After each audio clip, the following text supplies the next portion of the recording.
on mette en place non pas une école de théologie coranique, ça n'a pas de sens. Conseil de l'ordre des imams, c'est le terme qui a été utilisé. Oui, moi je préférerais en réalité que le clergé qui soit chargé de prêcher suive obligatoirement une formation dans une université en Alsace-Moselle et qui lui permette notamment de prendre en compte le terreau juridique sur lequel il veut se développer.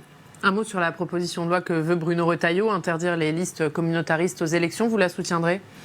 Alors, je me méfie du terme communautariste. Moi, je pense qu'il faut interdire les listes islamistes, c'est-à-dire les listes qui se réclament explicitement d'une idéologie religieuse, parce que le communautarisme peut avoir différentes traductions. Et je le fais au nom de la loi de 1905 qui dit que la République ne salarie aucun culte, ne reconnaît aucun culte, ne subventionne aucun culte, puisque par définition, si vous remportez des élections, alors dans ce cas-là, vous avez droit à des subsides publics par rapport au nombre de voix. Et donc, si votre programme est religieux, indirectement, vous financez une religion. Le risque, c'est qu'il y aura forcément des listes. Certaines de ces listes-là se montreront, mais sans le dire, sans dire qu'elles sont ouvertes, sans dire ouvertement qu'elles sont communautaristes. C'est pour ça qu'il faut se référer à un élément objectif qui sont l'application d'un programme religieux tiré de la charia.